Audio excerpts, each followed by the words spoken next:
Profesor, gracias por estar aquí, gracias por estar conversando luego de los resultados electorales. ¿Cuál es la lectura que tiene desde la Unidad Popular frente a los resultados que se dieron? Muchas gracias, Alonso, por esa invitación y por ese espíritu democrático que me ha brindado siempre para dar a conocer los puntos de vista nuestros, los suyos y de la ciudadanía. Hoy, después de haber pasado un proceso electoral que generó bastante expectativa en la ciudadanía y que al mismo tiempo es testigo el pueblo ecuatoriano de un balotaje consecutivo en 4 procesos electorales entre el correísmo y el anticorreísmo. Recordemos que en el 2017 ya hubo esta tendencia y ganó el correísmo con el presidente Lenín Moreno. Ah, Después vino otra posición entre el correísmo y el anticorreísmo y ganó el señor, el banquero Lazo, con un triunfo bastante cuestionado y también desenmascarado por los propios actores políticos que trabajan también a lo interno del Consejo Nacional Electoral. En el 2023 se dio otro balotaje entre el correísmo y el anticorreísmo y ganó el señor Noboa. Y ahora en el 2025 se da otro balotaje entre las dos tendencias y gana el señor Noboa con escasísimos votos o una escasa diferencia.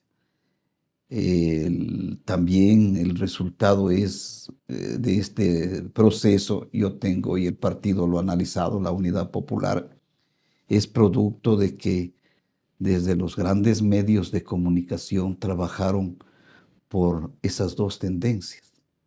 Esa no le hace mella al poder económico. Son dos grupos claramente identificados entre los que dicen ser de la revolución ciudadana o el socialismo del siglo XXI, que no es más que la derecha que se aglutina en un determinado sector de la misma derecha, y también el ADN, que es otra derecha más recalcitrante, ultraderecha, que está representada por el joven empresario o hijo del más grande empresario que es Daniel Noboa. Pero también este balotaje se da porque los grandes medios de comunicación, las encuestadoras, antes de dar las elecciones, 5 encuestadoras decían que en primera vuelta ganaba el señor Daniel Noboa y 3 encuestadoras daban por triunfador a la señora Luisa González. Luego de esto vemos que, pero ambas se pusieron de acuerdo para mantener, eso sí, la dirección entre estos dos sectores. ahora, aquí hay una cuestión importante que señalar. En los últimos tiempos en el país se está viviendo la guerra de las encuestas y de las encuestadoras. Todos sabemos, la gente sabe que cuando se hace una investigación, trabajo de campo, la encuesta es una herramienta y que además es una fotografía de un determinado momento. No es que así se va a comportar siempre la gente o así se comporta siempre. Siendo eso una verdad, porque es que hay esta guerra, diríamos, entre encuestadoras. Yo tengo la última encuesta, a mí me llegó otra, de aquí dice lo siguiente, y todo el mundo anda preguntando qué dicen las encuestas.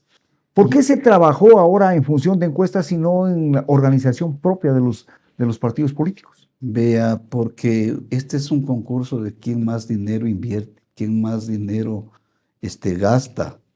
Y no solamente es el asunto del dinero, sino también desde la utilización del poder. Tenemos al señor Noboa que, siendo presidente, es candidato, nunca pidió licencia y respetó lo que dice el Código de la Democracia, la propia Constitución. Nombró 3 vicepresidentas en un corto periodo y hoy dice no voy a pedir licencia, está por encima de la resolución de la Corte Constitucional, con el silencio del Consejo Nacional Electoral y de la propia Corte Constitucional, Corte Electoral. Ahora, ¿estamos viviendo un proceso dictatorial? Vea, por los rasgos, sí, es disfrazado de democrático, porque las condiciones que se están dando son bien duras.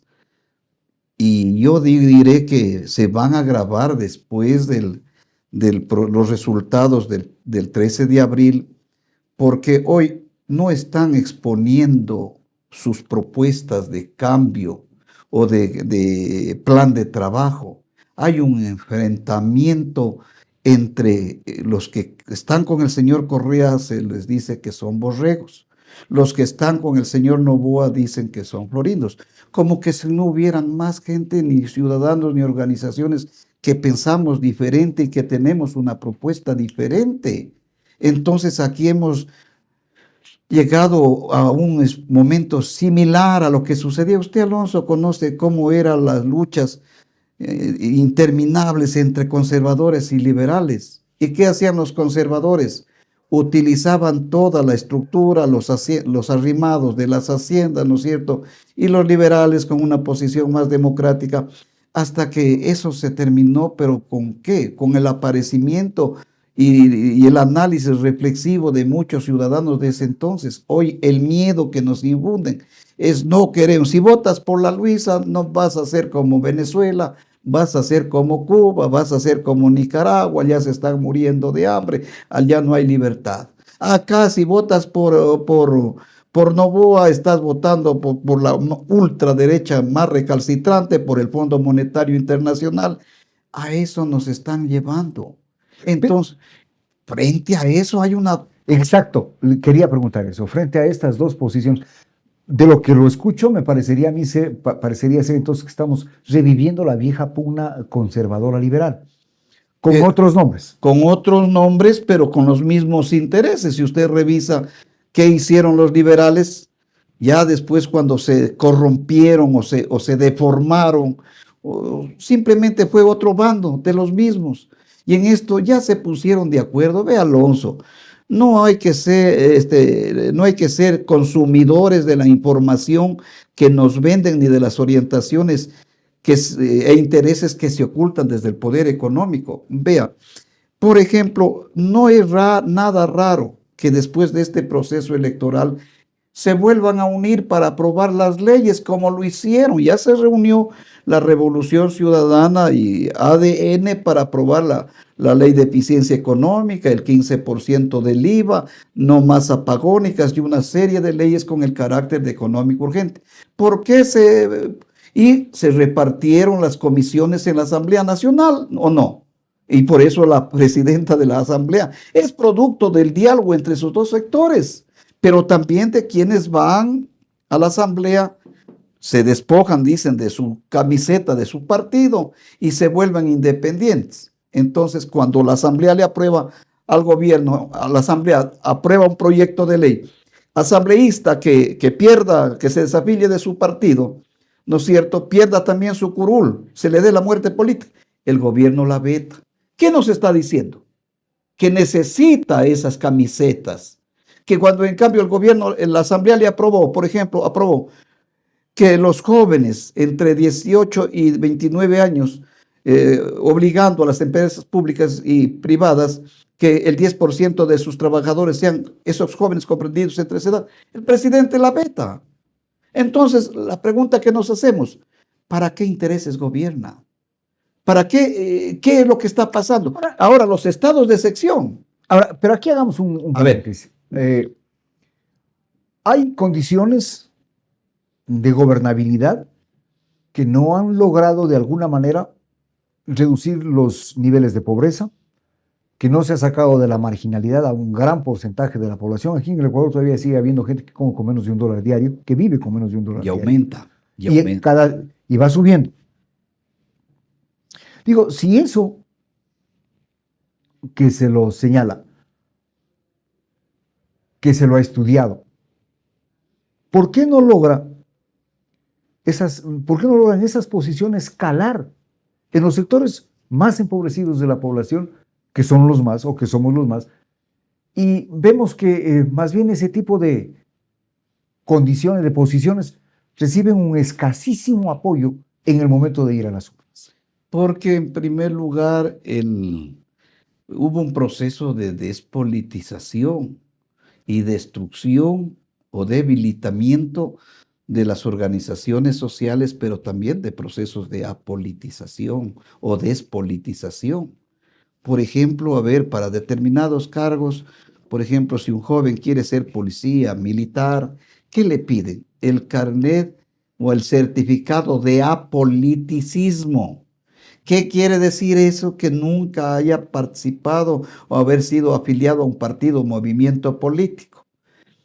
O también si hay un cargo para una autoridad, dice no pertenecer a un partido político. Eso está contraviniendo porque hay un delito de exclusión. Todos somos iguales ante la ley y nadie puede ser estigmatizado por su posición o filiación política, por su orientación sexual, por su sexualidad, por su credo religioso, por su color, por su raza. Pero en este país la xenofobia también se ha desarrollado y es un país excluyente también, porque así nos... Bueno, pero para algunas designaciones sí se pide la no filiación política, pero no se dice que no sea de una determinada iglesia, por ejemplo, que profese cierto tipo de ritual. Pero la iglesia, ¿del lado de quién está? Pues pongámonos del lado de quién está la iglesia, perdonen. Pero debería, de acuerdo a lo que le escucho decir, esa también debería ser un momento de discrimen. Es decir, si este es un país en donde para ser autoridad o para, digamos, ser ministro de la Corte Suprema, no haber participado nunca en política, también debería decirse entonces no tener ninguna afinidad religiosa con ninguna de las iglesias existentes.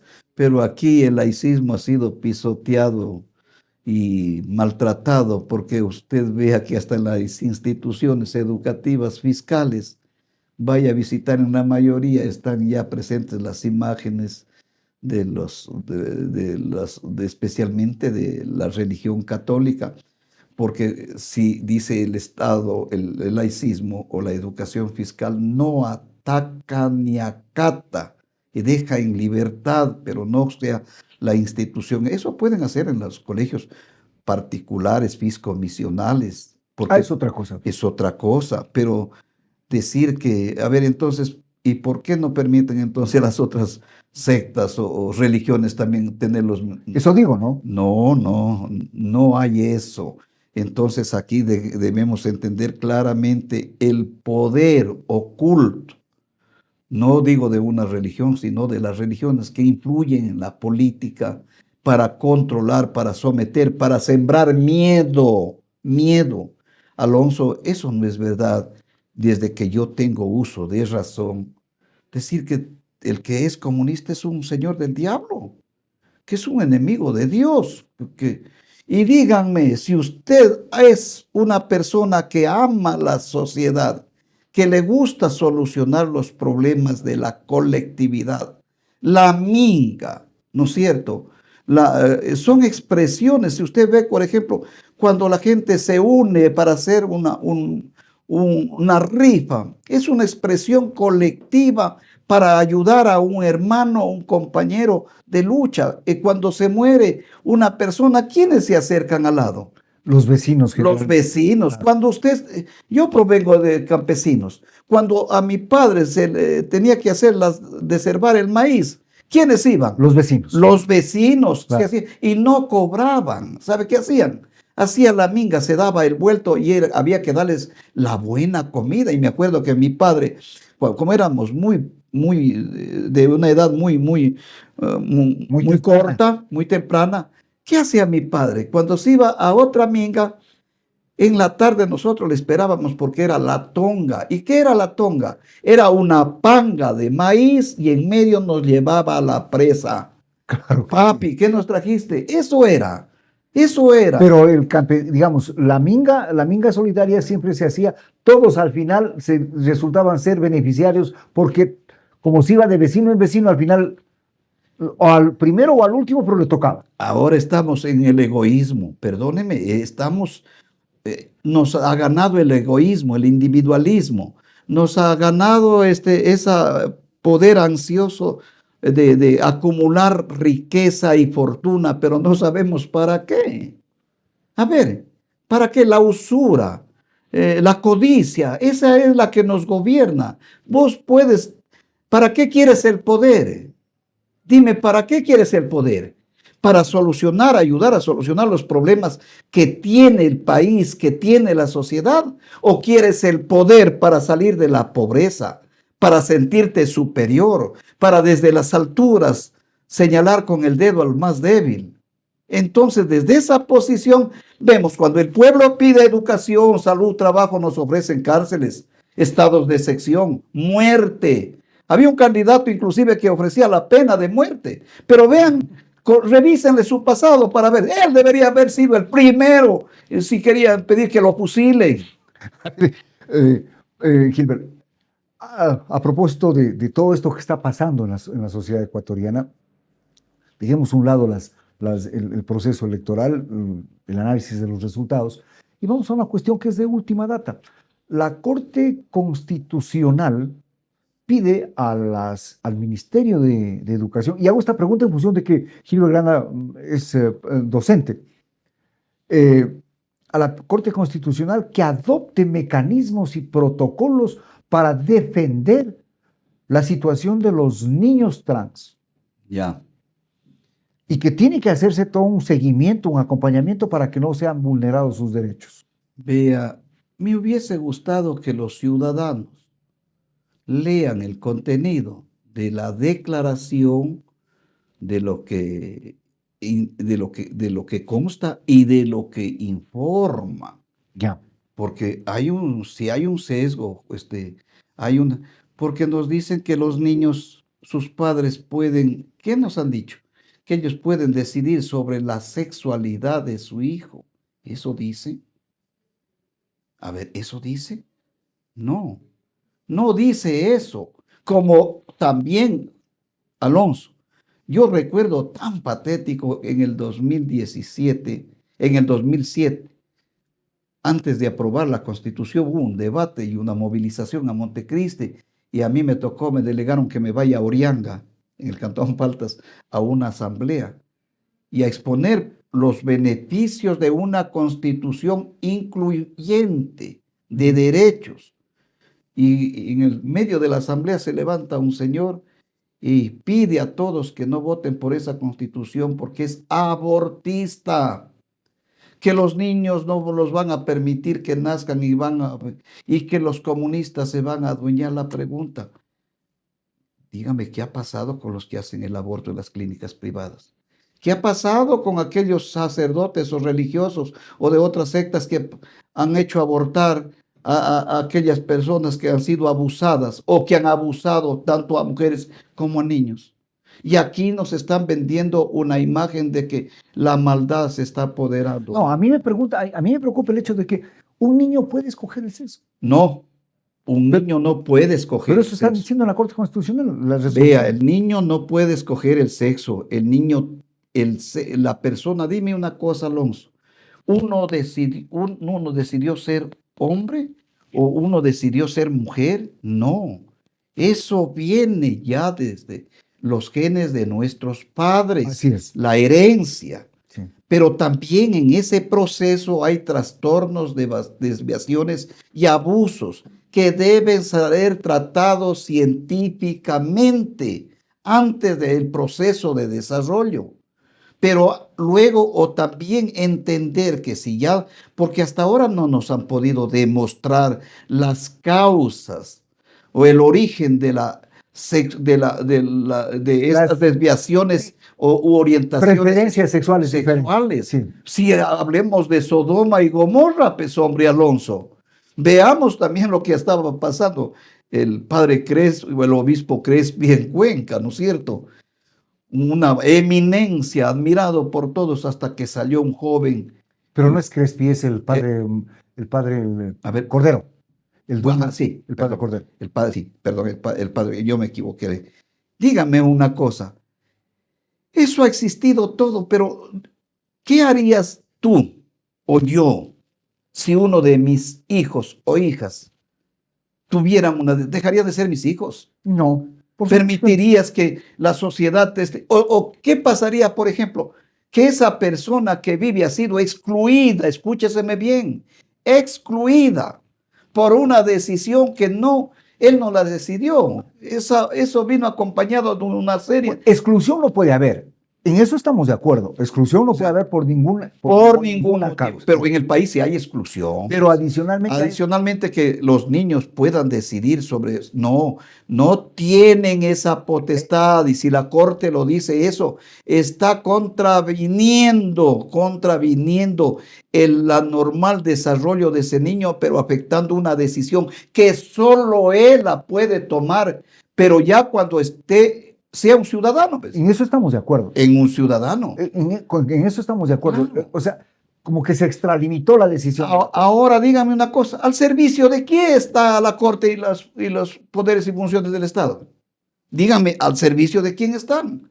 Díganme si ellos están interesados en ayudar a todas esas personas con desviaciones o con problemas sexuales o con problemas de trastornos sexuales. Han dicho, bueno, aquí está el Estado o está esta Corte para obligarle al Estado, porque el Estado eres tú, somos todos. Bueno, pero con la decisión están pidiendo que se adopten protocolos para la defensa de esos niños que tienen preferencias sexuales diferentes. Por supuesto, pero cuando ellos tomen una decisión democráticamente, no les podemos negar. Pero ya, por ejemplo, si hasta en el actual gabinete hay personas, ¿no es cierto?, y son respetadas, nadie en las Fuerzas Armadas norteamericanas y en el Ejército y en la Policía, también hay. Nadie puede, ya no se puede estigmatizar el asunto, puede ser motivo de exclusión, o de sacarlo de la institución. Pero tomarse ya los niños para ser objeto de estas cosas, y sí, es otra cosa muy peligrosa. Para terminar, Gilbert, aquí hay una pregunta que nos hace Pedro Alexis Montero desde Canadá. Ojo. Dice, ¿por qué el MPD prefirió en el 2021 apoyar a un vaquero feriador bancario y traernos como consecuencia la actual situación de hambre e inseguridad? Falso, de absoluta falsedad. Nosotros tuvimos a Yacu Pérez, escúcheseme bien para el señor Montero. Nos hicieron fraude, sí. Y ganó el señor Lazo en el 2021, ¿sí o no? Sí. Entonces... Pero en el balotaje. Claro, pues. En el balotaje es lo que está preguntando Pedro. Ya, tampoco. Nosotros no llamamos en el 2021 porque tuvimos candidato propio. Nosotros sí llamamos en el 2017, señor Montero, cuando queríamos salir del correísmo, y el correísmo lo puso al señor Moreno, y en el otro bando, ¿quién estaba ya en la segunda vuelta? ¿No fue el señor Guillermo Lazo? Claro. Porque creíamos que ya Correa nos había perseguido, nos destruyó nuestras organizaciones, dividió las organizaciones, emitió el 813 para despedir a los trabajadores, creó organizaciones paralelas, ¿no es cierto? ¿Qué más? El maltrato que le dio a los trabajadores. Entonces nosotros dijimos, vamos a terminar con el correísmo, pero eso nos permite también, nos persiguió a nosotros, nos quitó la personería política o el casillero electoral. Recuerde, persiguió a Mary Zamora, a los 10 de Luluncoto, a Bosco Bizuma, en ese gobierno asesinaron a muchos líderes opositores. Y ahora vamos a anular el voto, vamos llamando. Ustedes van por la posición del... Cuando ya fue el señor Lazo y la señora González, sí, nosotros hicimos el llamado a votar, a anular el voto. ¿Y repiten ahora? Lo vamos a hacer, nos reunimos la semana pasada y vamos por el voto nulo. Las dos son la cara de la misma moneda. Eso es una realidad, aquí no hay mal menor, ambos representan lo mismo, uno se es malo o se es bueno, se es hombre o se es mujer, es de día o es de noche, es demócrata o es un dictador. No hay punto intermedio, aquí no hay veneno medio malo, no, el veneno es veneno y mata, y en política también es lo mismo. Muchas gracias.